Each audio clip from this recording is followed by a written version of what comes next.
Welcome. So today's class is going to focus on orders of magnitude. By the end of this section, I hope you'll understand more about scientific notation and how it helps us see the universe. Orders of magnitudes are a way to describe how big or small something is. We do this using powers of 10 instead of long strings of zeros. For example, 1000 is 10 to the third power because there's three zeros, right? 1000th is 10 to the negative third power. Think of it like a universal measuring stick. It helps us zoom in and zoom out reality in a consistent way. In science, we use the metric system. For this course and every course that I teach, I'll use meters as our main unit. 1 meter is about 3 feet. You can think of it as roughly equal to a yard. Imagine holding a baseball bat. That's about 1 meter, right? Holding a baseball bat. A football field is about 100 meters. The distance from Los Angeles to New York is about 4 million meters. See how quickly the zeros add up? That's why scientific notation is so handy. It simplifies huge and tiny numbers into a readable form. There's a fantastic tool called Scales of the Universe that lets you zoom from galaxies down to particles, which we'll explore in one moment. It's like cosmic Google Maps. Instead of secrets, you're zooming from stars to atoms. This gives us perspective. It shows us just how big the universe is and how small we are. A bacterium is 1/1,000,000th of a meter. A human hair is 1/100th of a meter. Earth's diameter is 12 million meters, roughly speaking, of course. The distance to Proxima Centauri, which is the nearest solar system, is about 4 quadrillion meters. If Earth were the size of a basketball, the moon would be a tennis ball. It would sit about 7 meters away. The sun would be a giant ball the size of a building. It would take 2.5 kilometers. It would sit 2.5 kilometers away. The nearest star on this scale, well, that would be all the way in Tokyo if you held Earth in Los Angeles. Scientific notation makes numbers possible, these numbers possible. Instead of 0.00000056, we write 5.6 times 10 to the negative 7. The mass of the Earth is 5.97 times 10 to the 24 kilograms. The charge of an atom is 6 times 10 to the negative 19th coulombs.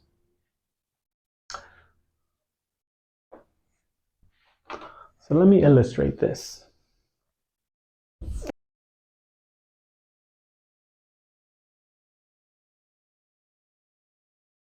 So let me write down some, basically what I just said on the board, just so everybody gets it. So like I mentioned, the mass of the Earth is about 5.9 times 10 to the 24.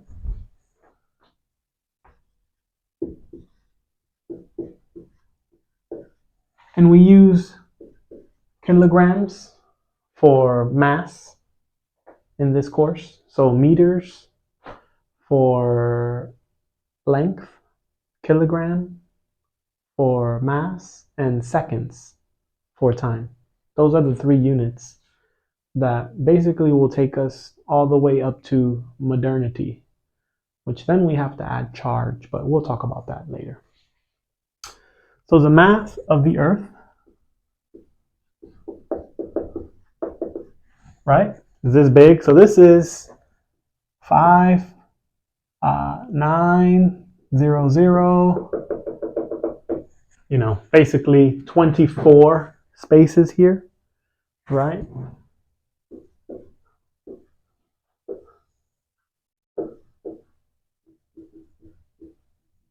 And this would be the decimal point. Okay, so you move the decimal point 24 spaces. Gives us a nice way of approximating things. And to show you an opposite example, the charge of an electron, which I guess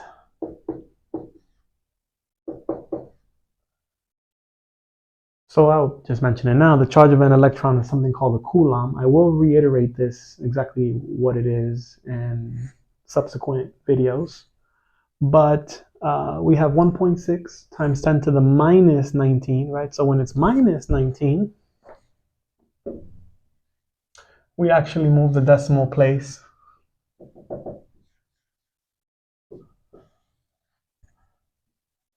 19 spaces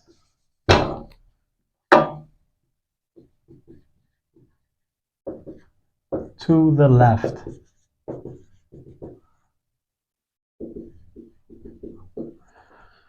Now, as you could see, we would end up with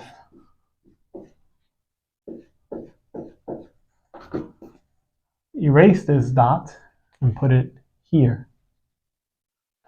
Now notice that we still have a 0 in front of the dot, but that 0 doesn't actually count in terms of spaces.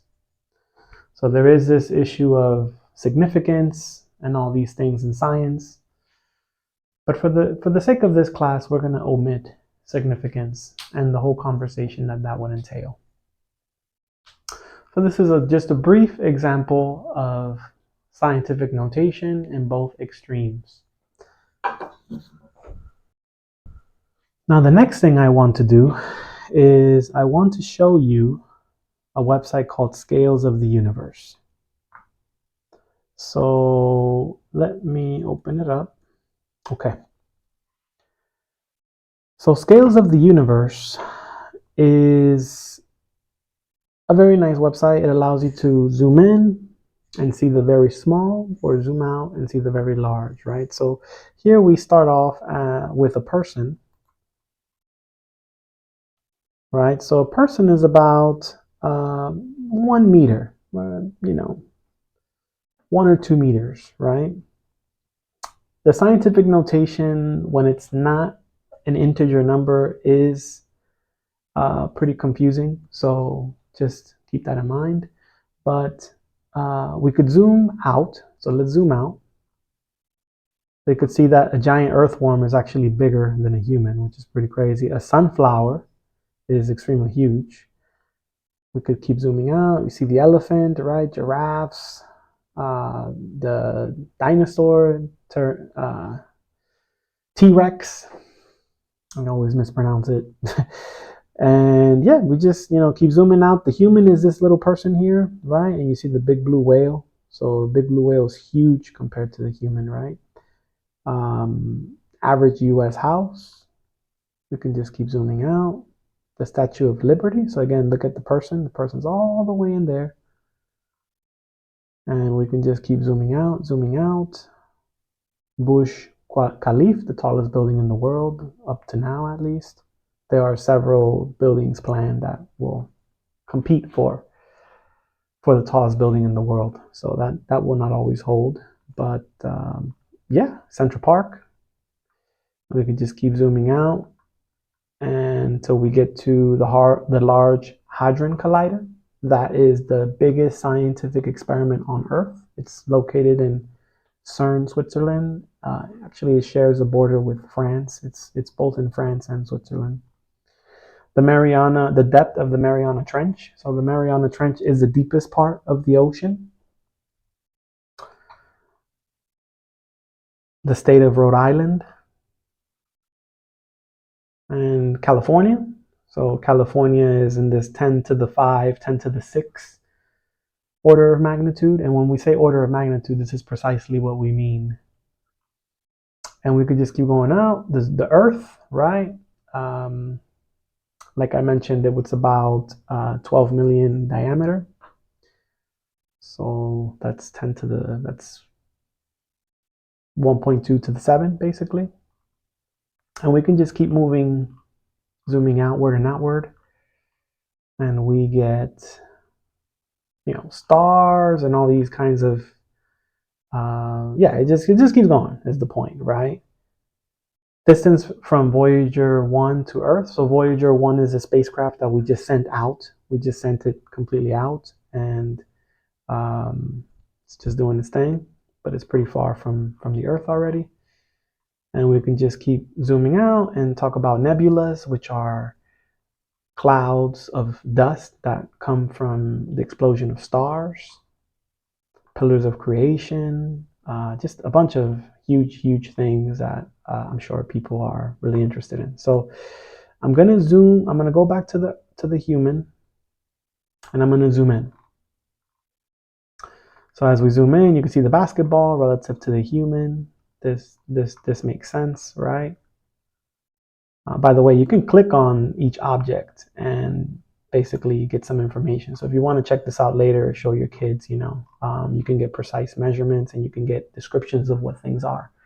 So you can explain, because a lot of the stuff is really technical science stuff, And just keep zooming in. You have sleet, which is a form of water, basically, that can fall from the sky. Grain of rice, an ant, and you could see that the largest bacteria is actually bigger than an average size ant.